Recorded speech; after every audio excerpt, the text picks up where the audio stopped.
There we go. Thank you. All right. Let's go ahead and get started this morning. I don't want to get in trouble with the adult class curriculum leader for not staying within my time boundaries. So this morning we are switching off of our parables topic, starting a new series. It seems I'm a little loud. You guys okay? Okay. I'll just have to get used to ringing in my own ears. And we're going to start a 6-week series on Bible archaeology. I'm hoping this will be an interesting topic, kind of a little bit different than what we normally do. But let's start with a little scripture. I'll just read this. When the whole nation had finished crossing the Jordan, the Lord said to Joshua, "Choose 12 men from among the people, one from each tribe, and tell them to take up 12 stones from the middle of the Jordan, from right where the priests are standing, and carry them over with you, and put them down at the place where you stay tonight." So Joshua called the 12 men he had appointed from the Israelites, one from each tribe, and said to them, "Go over before the ark of the Lord your God into the middle of the Jordan. Each of you is to take up a stone on his shoulder, according to the number of the tribes of the Israelites, to serve as a sign among you. In the future, when your children ask you, 'What do these stones mean?' tell them that the flow of the Jordan was cut off before the ark of the covenant of the Lord. When it crossed the Jordan, the waters of the Jordan were cut off.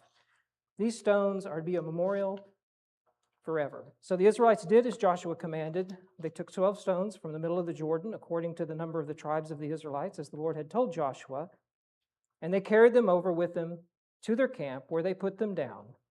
Joshua set up the 12 stones that had been in the middle of the Jordan at the spot where the priest who carried the Ark of the Covenant had stood, and they are there to this day. So everybody remembers the story. Joshua, they're getting to cross the Jordan. The waters part when the Ark of the Covenant's taken out there. And so God has them set up this memorial. Why do you think God did that? Yeah, I mean, it tells us so that they'll remember. Did the Israelites need those stones to remind them of what happened? Yeah, apparently they did, but did it really? I mean, they were there, right? The ones that were there at the time, they just saw it, right? So what were those stones for? Future generations that weren't there, the ones who hadn't been standing there and saw this happen. So these later generations, when they saw these stones, what did that do for them? Other than just remind them of a story that their forefathers told them about what those stones were. What did it do?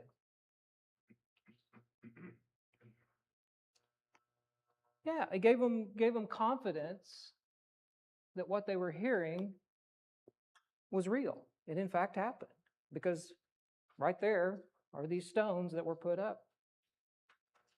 So when we talk about archaeology, there are a few objectives that we want to do, and a few that we want to talk about, and then there are a few things we want to make sure we don't fall into a trap with, right?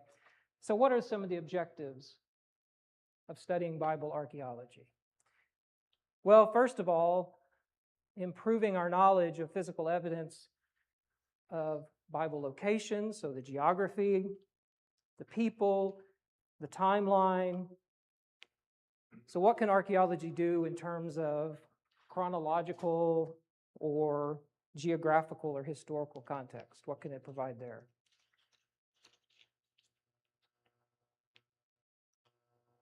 Well, it can help us visualize where these things happened.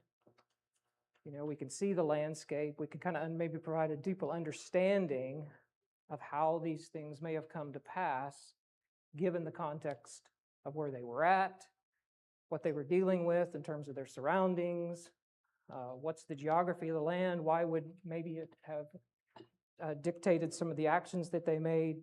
So there's that aspect of it. Another thing we want to do is gain an understanding that when the Bible relates these things to us, it's talking about real people, real events, real places. These things are not myths, right? This really happened. So Bible archaeology, by studying that, it gives us a sense of context into these people's cultures, into their religious beliefs, just particularly the people of the land that the Israelites are coming into, and that the New Testament Christians are having to operate in. It can give us cultural cues of why certain things may have happened in the way that they happened because of the dominating cultures. And so archaeology can help us understand that a little bit better. And the last, just like the scripture we read, it just helps increase our confidence. If we can see things like those stones that were piled up, and unfortunately we don't have those stones in the archaeology record to point at, but if we could see things like that, it does the same thing for us. It gives us confidence that the events that were related are real, and a memorial.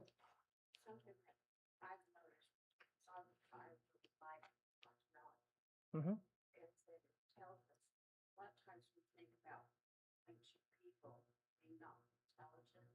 Right. But buildings, structures that found, they're really smart people. Yeah. Yeah, sometimes when we read the events in a text, we almost, this is me personally, sometimes I catch myself kind of putting these people into a cartoon world, right? Very isolated. It's only just about that one event, and I don't really see them as the complex humans doing pretty complex things in complex societies. And so when you add that dimension, it gives you a whole new appreciation for what's being related to us. Any more on that one? No? Well, good. Glad. So I got one fan. All right. Now, one of the traps you can fall into, though, is trying to put too much on archaeology. Do we need archaeological evidence to prove that what the Bible is saying is true? No, we're proving it. Yeah, this isn't about proof. Charles Spurgeon, I just love this quote. He said, "The Word of God can take care of itself, and will do so if we preach it and cease defending it." So the context he was giving this was people who were talking about trying to, they were spending all their time talking about the gospel, and is it correct, and is it right, and how can it be, and defending it in terms of, yeah, this could have happened, this couldn't have happened. And he used an analogy of a lion in a cage, and basically said, when we're trying to defend the word that way, it's like us trying to defend that lion in the cage. If we just open the cage door, that lion is going to take care of himself, right? So we don't need archaeology for that purpose, but it does give us a little bit of context when we're talking about the events of the Bible. So, Kevin, I've been hit by that same font challenge. I'm going to be careful next week, but we'll muddle on. So, what is archaeology? Well, in simple terms, it's basically looking at all the material evidence, like tools, pottery, jewelry, stone walls, that indicate past human activity, right? That's kind of the formal definition. It's from the Greek archaeos and logos, meaning the study of ancient things.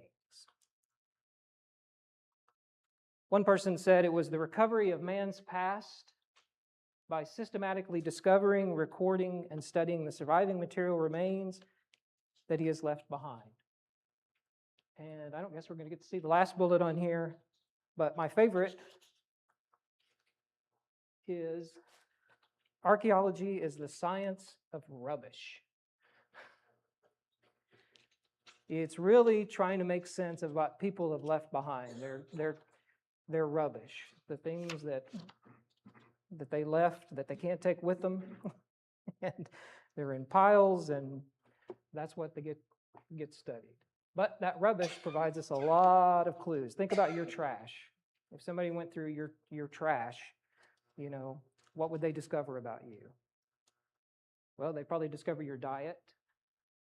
They discover your social and cultural affiliations. They might discover the types of tools and materials you used. So there's a lot you can learn from rubbish. Questions so far? All right, so real quick, we'll just do a real quick survey of biblical archaeology. So when we talk about biblical archaeology, we're talking about that particular segment of archaeology and archaeological concerns that really are dealing with the areas that the Bible speaks about. It's not archaeology in the large, but really this came into being, though, in the middle of the 1800s. There was a man named Edward Robinson. He was an American, and he was the first that really tried to start applying some of the archaeological things or archaeological sciences to the Bible. Now, there were biblical archaeology activities going on, but he was the one that kind of really got the motion started. He went to Palestine, and instead of digging, so to speak, he was more interested in identifying places. So looking at the topography of the land, looking at the geography, and he was really big on taking some of the Aramaic names of these locations and mapping them to the modern Arabic names of these places and trying to find out where they might line up, and so kind of doing a survey. And he really got that started. And then shortly after that, these societies started popping up, mainly in England and some in France. And you've got like the Palestinian expedition type organizations that are launched. And they basically took what he had started and kind of ran with it. And they were still, though, focused on just doing geography, basically figuring out places and stuff. They really weren't putting shovels into the ground yet. Now, the shovel into the ground stuff really started back in the middle 1700s with the search for Troy. So there was a lot of interest in finding the location of Troy, and when they would find it, they would dig. And so they developed a lot of techniques associated with stratas for dating, the use of pottery, lots of pottery that survives. If you think about what kind of trash that you have that's going to survive, what do you think it's going to be? Plastic. A lot of stuff from the kitchen, right? So pottery is used a lot because it survives fairly well. A lot of it was made with clay, which is natural, and when it's been fired, it's hard and it's almost it's not indestructible, but it certainly survives fairly well. So then, about the turn of the 18th, 19th century, or 19th century into the 19th century, archaeology kind of really exploded with this tell archaeology, especially in Palestine, where they started using those techniques that were developed in the non-biblical archaeology and applying them to the Palestine area. And just to tell, the word tell, when you see that, you'll see it a lot in archaeology. A tell is an artificial mound in the landscape. So it's not a naturally occurring hill, but it's something that humans have piled up. or aliens, but we'll stick with humans, okay? So it's any kind of artificial hill. That's a tell, and you'll see that in names all over the place when we start talking about archaeological sites. Then about 1918, we entered what's considered the golden age of archaeology. They started using very structured approaches, excavation in layers. You see the people with the brushes and they're making sure that they're logging everything. Well, this really came to be about 1918 through 1967. And this is when there was a lot of focus on Jericho and Jerusalem and Shechem. In those cities, you see a lot of projects going on there, actually starting to excavate, starting to dig, starting to look for things. And then, of course, modern archaeology kind of took all of that stuff and are applying what they call a multidisciplinary approach, which is a fancy way of saying they're taking into consideration more than just what they're digging. They're looking at language structures, they're looking at osteology. Anybody guess what osteology is?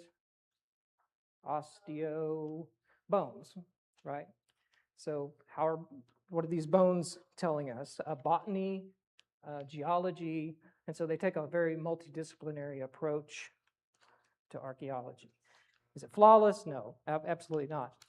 One of the things that you'll discover when you're studying this, if you decide to go study on your own, is that there's a lot of assumptions made in archaeology. A lot of fill in the gaps, and we're going to see some of that this morning. And so things do change. People find out more information, and it changes some of the discoveries. But it's a pretty good place to start in trying to understand. So the archaeological periods, real quick. You'll see the periods on the far left. Then you've got the dates that kind of those areas cover, and then mapping those into archaeological events, mainly in the areas we're interested in for the Bible, and the biblical events that might align with those periods. The ones in yellow there, so early Bronze Age, late Bronze Age, the Iron Age is kind of divided into a couple of chunks there. Those are ones that we're going to talk about in future weeks.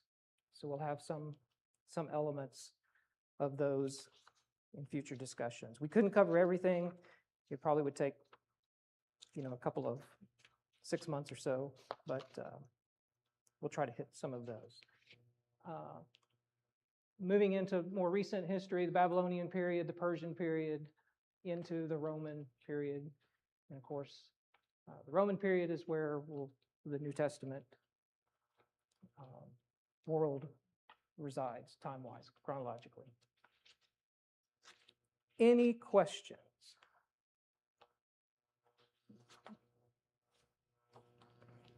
You hear the word Palestine on the news every day.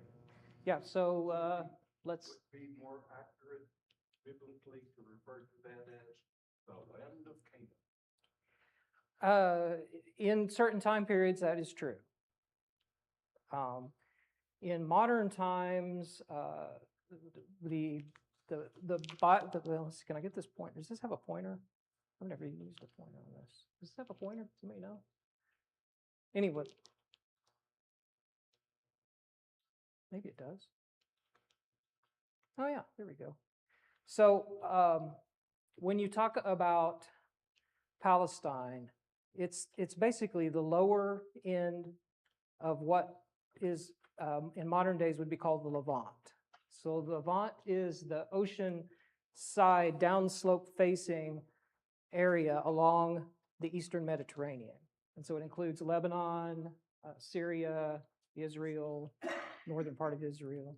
And then the Canaan is that very specific area just to the west of Jerusalem, and then including Jerusalem, and then over to hits the Arabian Desert.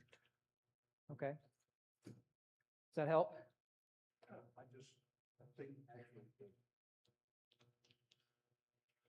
Palestine is kind of a recent.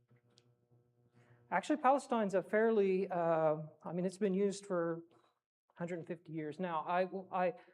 Probably where you're going recently, the word Palestine has become politicized. Sure. It's been associated with a specific group of people that lived in the area that were non-Jews. At area of Palestine is not a political term. It's a geographic term, and it's been used for hundreds of, at least 150 years. So. It's recent in terms of biblical description. Oh well, yeah. Everything. Everything we talk about day to day is extremely recent compared to what we're talking about here. Absolutely, get your point. Yep. Okay, so in terms of places for biblical archaeology, we're basically talking about what we would call the Near East, right? So it goes from the Arabian Desert, around it, down into Persia. Modern day Iran, Iraq, the Arabian Peninsula is here, and then Egypt. And then up here, this is modern Turkey. And so there's some stuff that you'd see. For instance, Haran is right here in this what is modern Turkey. And we're going to talk about that next week when we talk about the patriarchs. Okay, so that's kind of the Old Testament world. When we get into the New Testament world, the geography kind of shifts to the west, right? So when we talk about the Bible places, particularly when we talk about Paul and his travels, you're really talking about the Mediterranean Sea and its bordering nations. That's kind of the center of most of the geography that you'll see. Oh, thank you. Is that easier to see? Yeah. Appreciate that. Okay. So, dealing with what's left behind. So if we're only going to be able to see what humans have left behind, what are some of the problems that may come with that? Well, first of all, a fraction of the remains survived to be discovered. Most things deteriorate, rot, rust, disintegrate, especially when you're talking thousands of years, right? So there's very little that's actually left that we can actually discover. Next problem is, since we really don't know the exact location of a lot of these ancient places, only a very small fraction of these sites have been discovered and surveyed. And those that we do know where they're at, they really haven't been excavated. What could be some of the problems there with excavating some of these sites? Cost. Cost is a big one. Access is probably the biggest one. What has so-called modern humans done? You got political issues, right? We got borders now controlling access to sites. What else? Wars. Yep. You got war zones. People can't go in and deal with a lot of these sites because of the instability and the danger. Another key one is people build, right? A lot of these things are under somebody's house. There's a site in Jerusalem we're going to talk about next week where there's, and I won't do a spoiler here, but I'll just tell you, there's a site that they really love to get to, but there's 3 houses sitting on it, and those people don't want to let you move their houses, right? I mean, think about it. If somebody came to you and said, hey, we need you to move because we're going to be digging right here, you might have a little problem with that. Another problem is people find these stuff, they don't know what to do with it, so nobody really assesses it academically and publishes any findings on it. That happens all the time. Artifacts show up hundreds of miles from where they were supposedly come from because people didn't know what to do with it when they found it. They didn't even know it was important. And then there's a lot of just junk, right? Stuff that is just not meaningful. So one thing that a little snippet, and again, with archaeology, take the general themes, but the specific facts, maybe a little more fluid than what we normally like. It's certainly not physics in terms of a science, right? But of the 32, there's about 32, there's a debate because of the replication, but there's about 2,900 to 3,200 people distinctly mentioned in our Bible. Has anybody heard that before?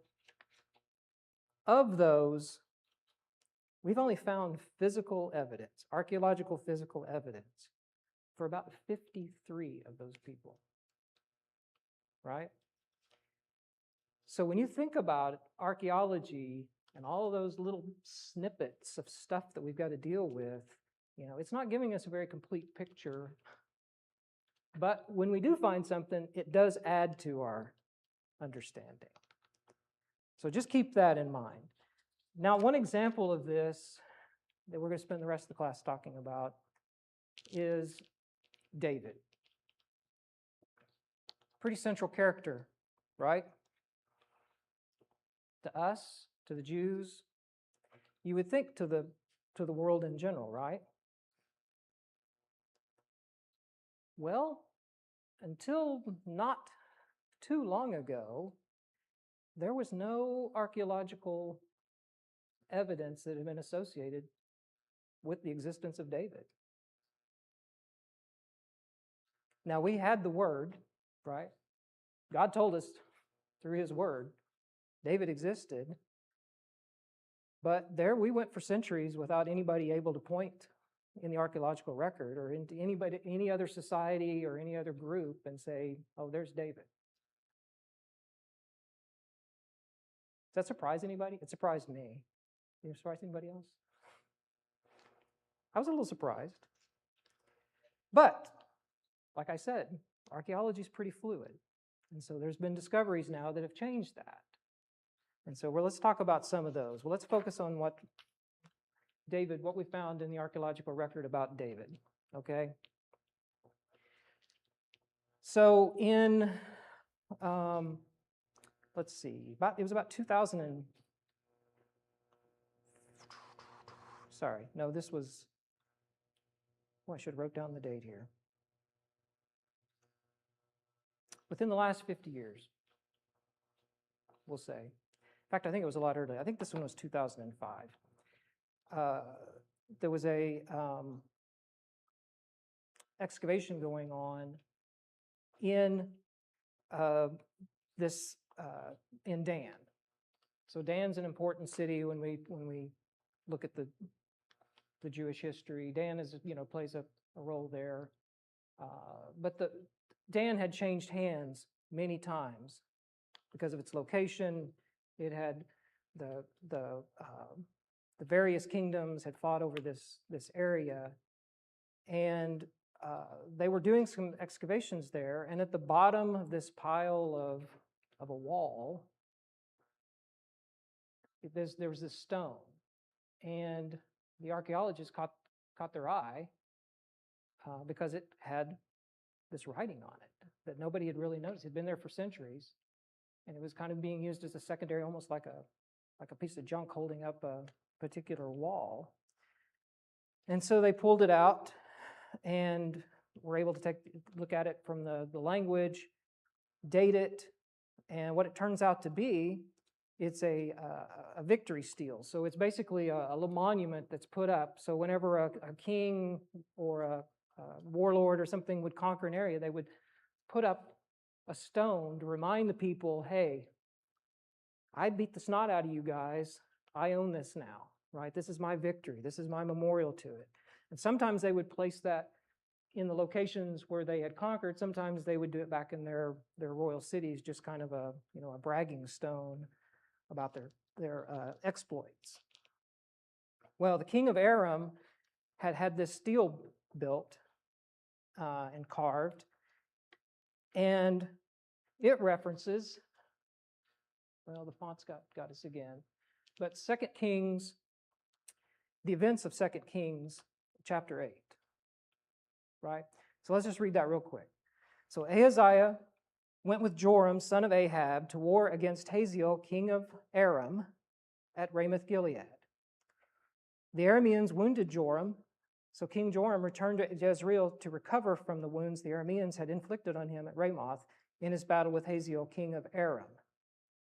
Then Ahaziah, son of Jehoram, king of Judah, went down to Jezreel to see Joram, son of Ahab, because he had been wounded. Now, the king of Aram, in this stele that they found, when they interpreted it, he basically relates these same events, but he claims that he killed Joram and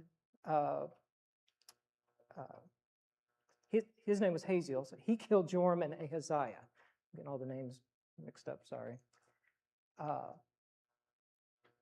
And this was his victory stone that he had put up. And this comes from about the 9th century BC, so this is about 200 years after David's rule.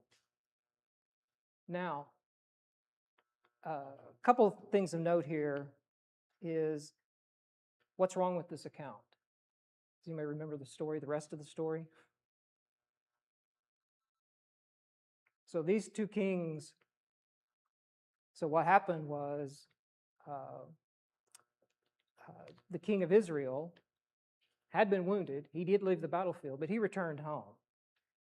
And so did, and then the king of Judah came to visit him. And while they were there, what happened? Anybody remember a character named Jehu? He basically pulled off a coup and killed both of them. Right? Remember the story? Well, anyway. So look at we don't have time to go into that, but look that one up. 2 Kings chapter 8 and 9. Just read through that. So this isn't exactly accurate of what happened, but this king of Aram is definitely taking the responsibility for it. Now, all of that to say that on this stone, this king of Aram put that he had killed Jehoram of the house of David. Boy, that lit up eyes, right? House of David. Oh, now we have the house of David referenced in the archaeological record. Wasn't the first time, but the previous one that I'll bring up here had been found, but it was being debated because there was a lot of controversy around it. But it's now kind of almost been settled that really happened. So this is another stele. This is called the Moabite stone. You can actually go see this one. It's in the first one. The Tel Dan stele is actually in the Israeli Museum of something, historical museum in Jerusalem. So you could, if you want, I don't know if they've got that on display yet, but it's there. The Misha stele, you can actually go to London and see this. This is in the British Museum. So what happened here is in about 1868, there was a archaeological team, that we talked about from one of those societies. It was actually a French one. They had identified this stone that this Bedouin tribe had. And so the lead guy that was out there in the wild that identified this and found it, he made a pressing of it on paper so they could see the whole stone and then sent it back for study. In the meantime, the Bedouin tribe that had this stone, which was fully intact, they got worried that the Germans were going to come. There was a German expedition operating, and they were afraid that they were going to take this from them. And they didn't like the fact that they felt like that they were just going to come and take this away, and they smashed this stone. So now you got this stone in all these pieces. And they later were able to, the archaeologists were later able to get all of the pieces back together and get it reassembled. So that's what you'll see if you go to the museum. But it had been smashed. It dates to about 820 to 880 BC, and it describes the victory of Misha, who was a king of Moab, that when he rebelled against the Israelites. And that we find that in 2 Kings 3. Oops, yeah, sorry. The 2 Kings 3. When the king of Moab saw that the battle was going against him, he took with him 700 swordsmen to break through opposite the king of Edom. But they could not. Then he took his oldest son, who was to reign in his place, and offered him for a burnt offering on the wall. And there came great wrath against Israel, and they withdrew from him and returned to their own land.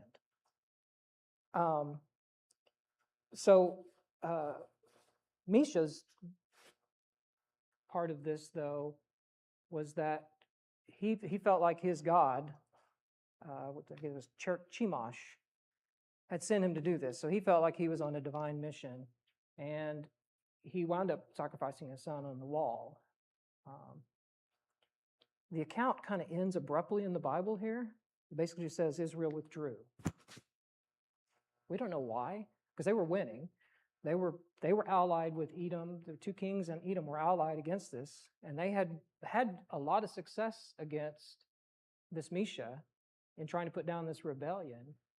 And suddenly the tides turn, the sacrifice is made, and they're viewing, and then they just leave. We don't know what the rest of the story was because the account kind of ends right there. But Misha, he had this stone put up. The relevant part for us, though, is the inscription reads, "And the house of David dwelt in Horonaim, and Chemosh said to me, 'Go down, fight against Horonaim.' And I went down, and I fought against the town, and I took it, and Chemosh destroyed it in my days." Now, for years, that's what they had on the right there. You flashing that's the stone face. Do you see any inscription on that? Well, from here you probably can't see it.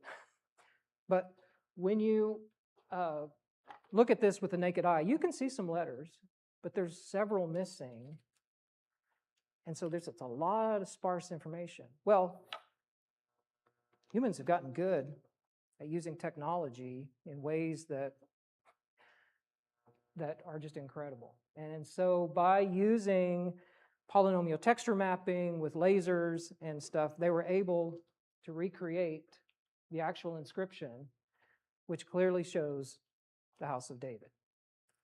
So once again, David showed up in the archaeological record. I just thought that was fascinating. For years, they debated this because it says scientists, oh no, this letter's here, this letter's here, this letter's here.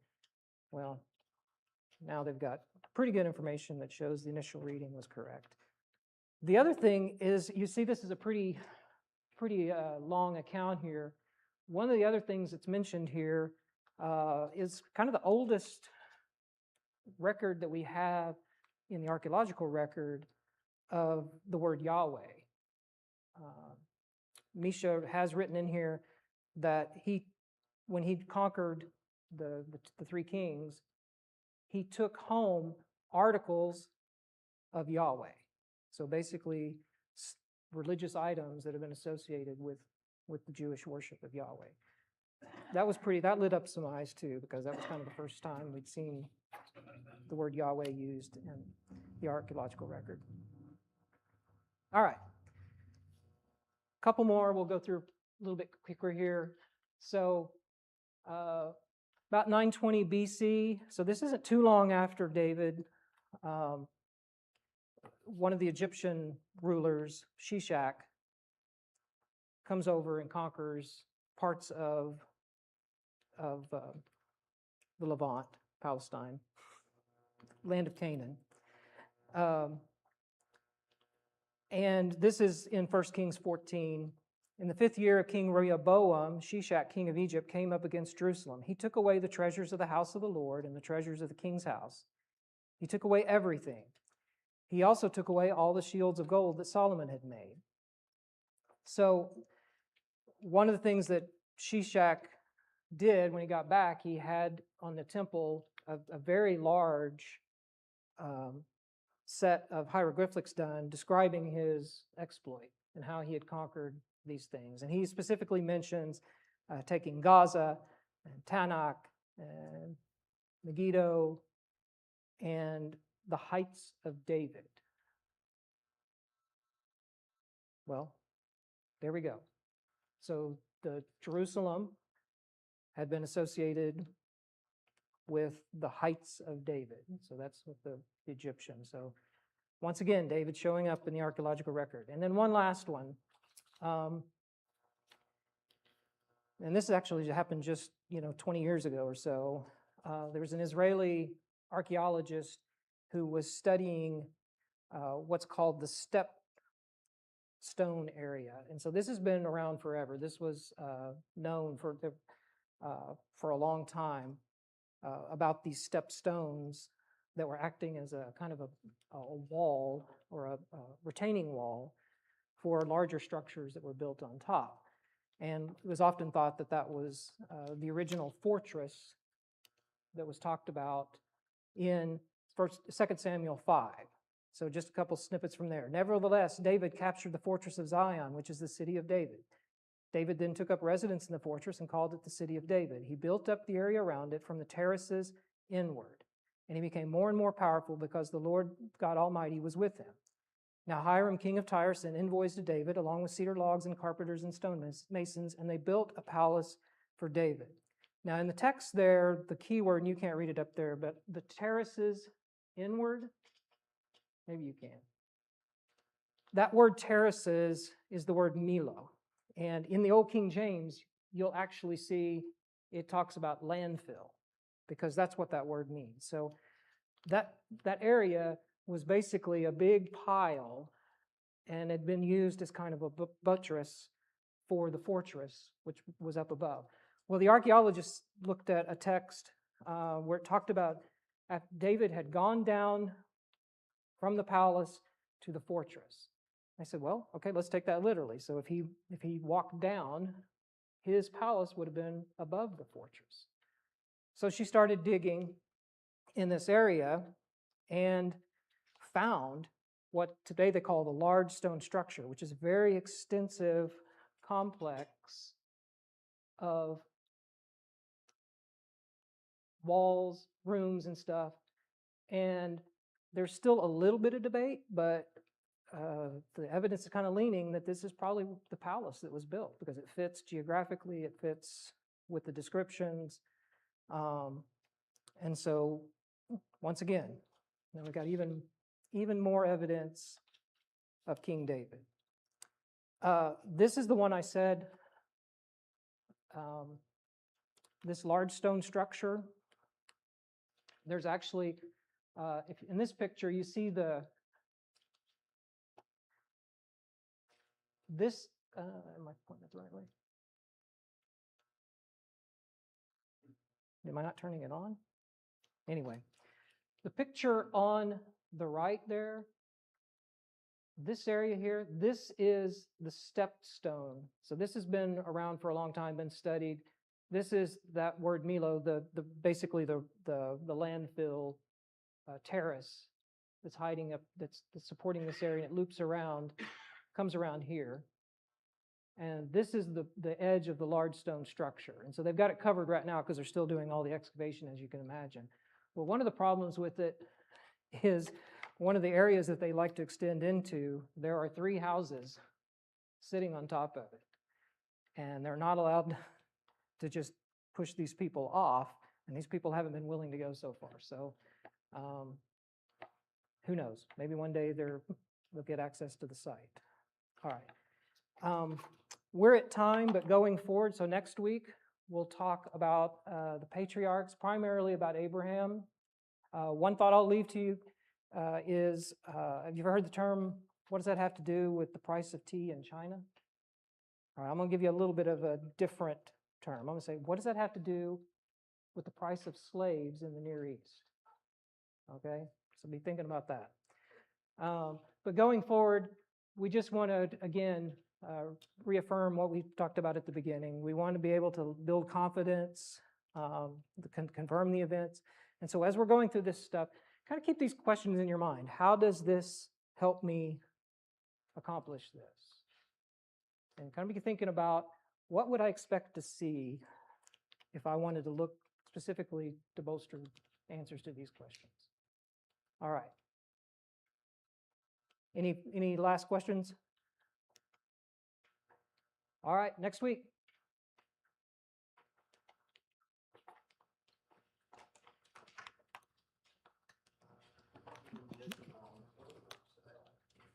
Thank you, Bob.